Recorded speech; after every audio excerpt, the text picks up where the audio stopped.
जज्बा दिल कर मैं चाहूँ हर चीज मुकाबिल आ जाए। ऐ जज्बा दिल कर मैं चाहूँ हर चीज मुकाबिल आ जाए। मंजिल के लिए दो गाम चलूं और सामने मंजिल आ जाए। अगर इस तरह का दृढ़ संकल्प आपके हृदय में है और तीव्र इच्छा है अपनी मंजिल तक पहुंचने की, तो जरूर निश्चित रूप से आप मंजिल तक जरूर पहुंचेंगे। इसी शुभेच्छा के साथ कि आप सबको अपनी अपनी मंजिल मिले, एक बार फिर तहे दिल से स्वागत, खैर मकदम, इस्तकबाल, अभिनंदन आप सभी दर्शकों का जो जुड़े हैं डीडी यूपी के साथ। और इस वक्त आप देख रहे हैं हमारा live phone in infotainment show बोले यूपी हमारे स्टूडियो के साथ। और इसके अलावा आइए आज आपकी एक विशिष्ट अतिथि से मुलाकात कराते हैं जो एक नॉवलिस्ट है और एक बहुत ही बेहतरीन ओरेटर है, स्पीकर है, ब्लॉगर है। और इनकी जो पहली नॉवल आई वो 2013 में आई और हम इनके बारे में बहुत सी चीजें आपको बताएंगे। अनामिका मिश्रा इस वक्त हमारे साथ हैं। अनामिका जी, बहुत बहुत स्वागत है आपका। और अनामिका के बारे में हमें बता दें कि इतनी यंग एज में आपने बहुत ख्याति हासिल की है। 2013 से में आपका पहला डेब्यू नॉवल आया, उसके बाद जो लेटेस्ट नॉवल आया है वो वॉइसमेट्स है, जो कि हाल ही में प्रकाशित हुआ है। और बहुत सी ई बुक्स आप लिखती हैं जो कि हिंदी पे अवेलेबल हैं। ब्लॉगर के रूप में टॉप ब्रांड्स के साथ आपका कोलैबोरेशन है और जगह जगह आप स्पीचेस के लिए, मोटिवेशनल स्पीकिंग के लिए जाती हैं। तो एक बहुत अच्छा काम आप कर रही हैं, जिसके विषय में आपसे बातचीत हम करेंगे। सबसे पहला प्रश्न हम डॉक्टर अनामिका मिश्रा हैं और हमने अनामिका के बारे में आपको बताया कि नॉवलिस्ट हैं और ब्लॉगर हैं, मोटिवेशनल स्पीकर हैं। तो अनामिका, आप इतनी छोटी सी आयु में आप इतना कुछ आपने अचीव किया है, तो ये जो आपका सफर है इसकी शुरुआत कहाँ से हुई, कौन सी चीजों ने आपको इंस्पायर किया और कब आपने डिसाइड किया कि नहीं मुझे राइटर ही बनना है, मुझे नॉवलिस्ट ही बनना है? मैं पहली जो बुक थी मैंने वो मेरे कॉलेज टाइम पे ही लिखना शुरू कर दिया था। बट कहते हैं कि बचपन में कोई चीज आपको हिट कर जाती है, वो बहुत ज्यादा उसका इम्पैक्ट रहता है बहुत बड़े तक। हालांकि मुझे खुद नहीं पता था कि मैं इतनी जल्दी बन जाऊंगी ऑथर। तो मुझे याद है मैंने पहली बुक पढ़ी थी, डेविड कॉपरफील्ड पढ़ी थी। मेरी फर्स्ट बुक थी 5th में। अच्छा। तो मैंने वो, मुझे इतनी फैसिनेटिंग लगी, मैंने वो खत्म करी और मैं स्कूल में पढ़ी थी। मैं घर आई, मैं मम्मी के पास आई, मैंने उनसे कहा मम्मी मैंने आज एक बुक पढ़ी है, वो इतनी अच्छी है, मुझे ऐसी बुक लिखनी है। मम्मा ने कहा कि अभी आप बहुत छोटे हो, पढ़ाई पे फोकस करो। ओके ठीक है। फिर मैंने, जैसे आजकल सभी यंगस्टर्स होते हैं, दे आर एंडलेसली कंफ्यूज्ड। मैं भी ऐसी थी, मैंने BCA करा, फिर मैंने जर्नलिज्म करा, मेरी स्पेशलाइजेशन रेडियो थी। अच्छा। बट मैंने बुक लिखना शुरू कर दिया था सेकेंड ईयर में। इंस्पिरेशन ऑल अराउंड, कहते हैं ऑथर को इंस्पिरेशन हर जगह से मिलती है। तो मेरे साथ भी यही था, अपने आसपास लोगों को देखते थे रिलेशनशिप में कैसे वो रहते हैं। मेरी रूममेट थी, मेरे फ्रेंड्स थे, उससे मुझे इंस्पिरेशन मिली कि हाँ आजकल जो लव का चार्म खत्म होता जा रहा है। हाँ।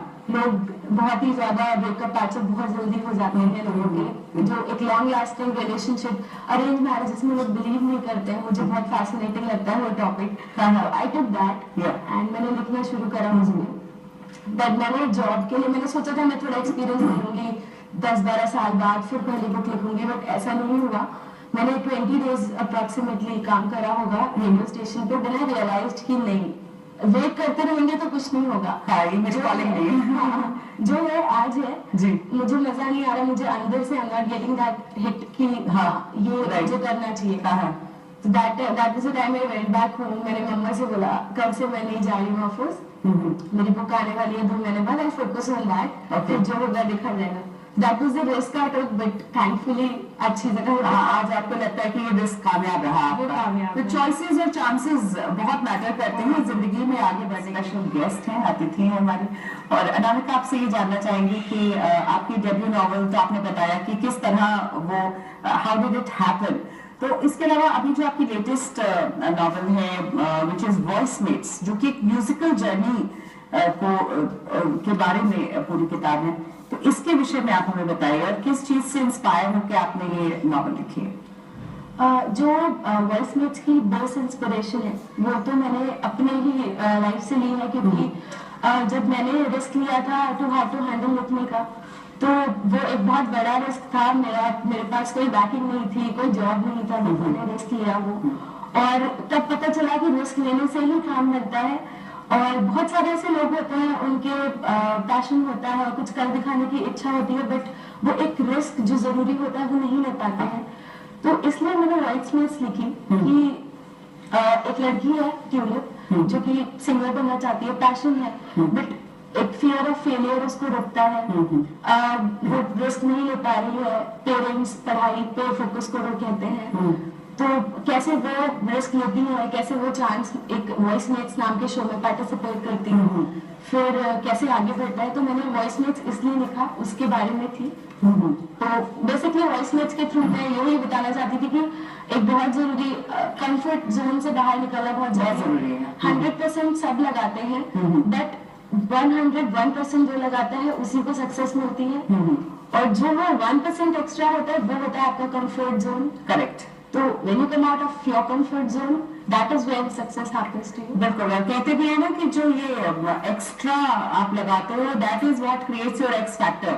Exactly. और उस एक्स फैक्टर के चलते आपकी पॉपुलैरिटी, आपकी सक्सेस, सब कुछ उस पर डिपेंडेंट होता है। तो बहुत अच्छा एक मैसेज आपके नॉवल के थ्रू जा रहा है कि जितने यंगस्टर्स जो फोकस नहीं है, कंफ्यूज होते रहते हैं, उनको अपना ड्रीम चूज करके उसको फॉलो करना चाहिए, परस्यू करना चाहिए। आप देख रहे हैं मेरे यूपी और हमारी दूरदर्शन उत्तर प्रदेश के जितने दर्शक हैं, उनको अब हम ले चल रहे हैं। आपने ये बताइए कि आपको अवार्ड मिला है for making the world happening.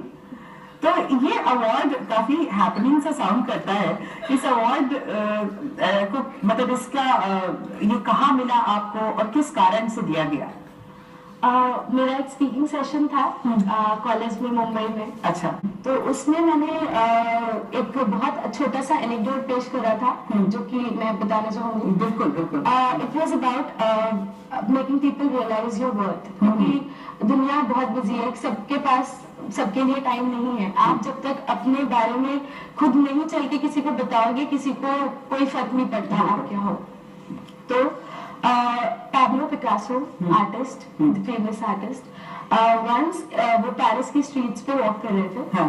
तो एक लेडी थी, उन्होंने बोला मिस्टर पिकासो। तो पिकासो जो थे वो पलटे, बोले यस। तो मैं कहा मैं आपकी बहुत बड़ी फैन हूँ, प्लीज मेरे में कुछ ड्राइंग बना दीजिए जो कि मैं हमेशा के लिए अपने पास रख सकूँ। मैंने बिल्कुल, उन्होंने एक पेन पेपर लिया, बहुत प्यारी सी ड्राइंग 30 सेकेंड्स में बना के लेडी को दे दी। तो she was very happy. She said, "Wow, this is absolutely amazing. So thank you so much." Picasso said, "Welcome." The lady turned and वो चलने लगी, जाने लगी।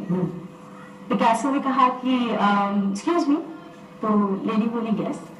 तो that will be $50,000. Lady said, "What? I mean $50,000? Why? You did in 30 seconds." तो Picasso ने कहा, lady, this is the result of my 30 years of practice that made me make this in 30 seconds. Wow. So this was the thing that एक बहुत ही important चीज है कि लोगों को बताना पड़ता है, वरना पिकासो की तरह वो भी थैंक यू बोल के चल दिए, उनको भी नहीं हुआ लेडी जो थी। बिल्कुल, और बहुत अच्छा एनेक्डोट है। एंड वाकई अगर इस तरह की चीजों को हम याद करें, तरह की चीजों को हम शेयर करें, तो बहुत इंस्पायरिंग चीजें हैं। और तब लोगों को लगेगा कि नहीं, हम मटेरियलिस्टिक नहीं हो रहे हैं, हम सिर्फ अपनी जो वर्थ है, हमारे जो टैलेंट की वर्थ है, उसको हम बता रहे हैं। तो ये बहुत अच्छा एनेक्डोट था, and definitely you should have one an award for this. और आप देख रहे हैं बोली